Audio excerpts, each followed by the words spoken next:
కాబట్టి చాలా మందికి చట్టాల గురించి అవగాహన లేకపోవడం వల్ల వాళ్ళు తెలియకుండానే తప్పులు చేస్తున్న వాళ్ళు ఉన్నారు. చాలా తక్కువ మంది తెలిసి కూడా తప్పులు చేస్తున్న వాళ్ళు చాలా తక్కువ మంది ఉంటారు పర్సెంటేజ్. కానీ తెలియక అది దానికి ఒక చట్టం ఉంది అని తెలియక చేసే వాళ్ళు ఎక్కువ మంది ఉంటారు. కాబట్టి ఈ చట్టం ఉంది, దీనికి ఇది పాటించకపోతే ఇంత జరిమానా వేస్తారు, లేకపోతే ఇన్ని నెలలో ఇన్ని ఏళ్ళలో జైలు శిక్ష పడుతుంది అనే అవగాహన రాజ్యాంగంలో రాసిండ్రు ఈ ఆర్టికల్స్ అని తెలిస్తే మన ప్రవర్తించే విధానంలో ఎంతో కొంత మార్పు అయితే ఉంటుంది.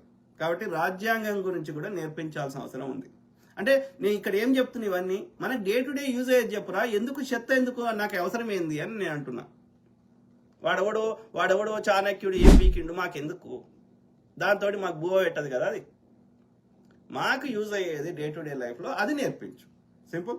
అది కాకుండా చాణక్యుడు అట్లాంటి చెత్త కావాలంటే దానికో సబ్జెక్ట్ పెట్టు, వాళ్ళు ఇష్టం ఉన్నది ఎలెక్టివ్ పెట్టు, వాళ్ళకి ఎవడన్నా ఇంట్రెస్ట్ ఉన్నాడు వాడు తీసుకుంటాడు. కానీ ఫండమెంటల్స్ అయితే మాకు డే టు డే అవసరం ఉన్నాయి అయితే ఇవి నేర్పు అని నేను